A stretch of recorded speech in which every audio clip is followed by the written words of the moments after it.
అందరికీ నమస్కారం. అమ్మ మాట అమ్మాయి బాట ఛానల్కి స్వాగతం. కథ చెప్పుకుందామా? అసలు నేరం. జనప్రియ మహారాజుకు శ్రద్ధగా పనిచేసే రాజోద్యోగులందరినీ ప్రత్యేకంగా సన్మానించాలని కోరిక పుట్టింది. అందుకని ఆయన 2 మంత్రులను నియమించాడు. వారు విడివిడిగా ప్రతి రాజోద్యోగిని గమనించి తమ అభిప్రాయాన్ని రాజుకు తెలియచేయాలి.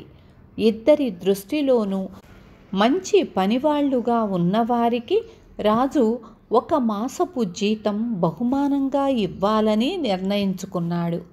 1 మాసం పాటు మంత్రులిద్దరూ విడివిడిగా రాజోద్యోగులను గమనించి వారిని గురించి తమ అభిప్రాయాలు విడివిడిగానే రాజుకు సమర్పించారు.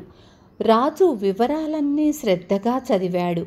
రాజోద్యోగులు మొత్తం 200 మంది. గోవింద మంత్రి దృష్టిలో పని శ్రద్ధ గలవారు 50 మంది మాత్రమే.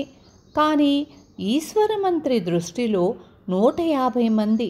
ఇద్దరి దృష్టిలోనూ పని శ్రద్ధ గలవారు 5 మాత్రమే.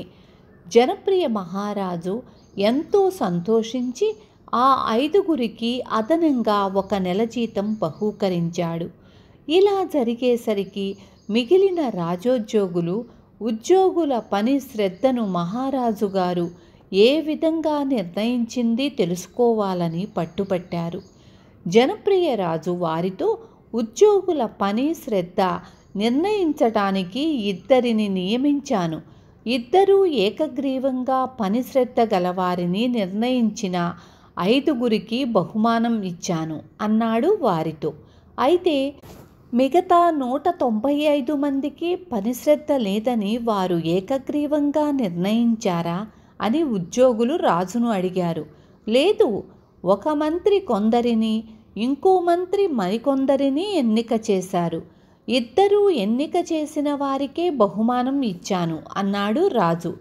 ఇది అన్యాయం అన్నాడొక ఉద్యోగి. 1 మంత్రి మెచ్చుకొని ఇంకో మంత్రి మెచ్చుకోకపోతే లోపం మీదే అన్నాడు జనప్రియుడు. అందరూ సంతృప్తిగా వెళ్ళిపోయారు. ఆ మర్నాడే చిరంజీవి దేశాటన చేస్తూ ఆ నగరానికి వచ్చాడు.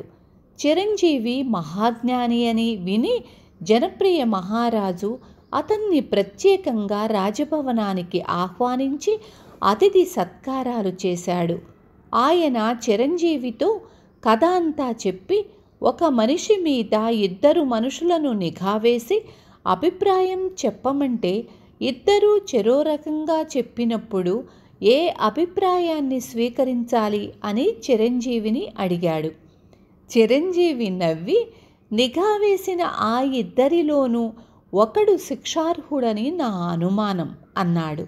రాజు చిరంజీవి ఉద్దేశ్యం సబబు అనిపించి విచారణ జరిపేసరికి ఈశ్వర మంత్రి ముందుగానే రాజోద్యోగులను హెచ్చరించి లంచాలు స్వీకరించి లంచాలిచ్చిన వారి పేర్లు మటుకే తన నివేదికలో ఎన్నిక చేశాడని తెలిసింది.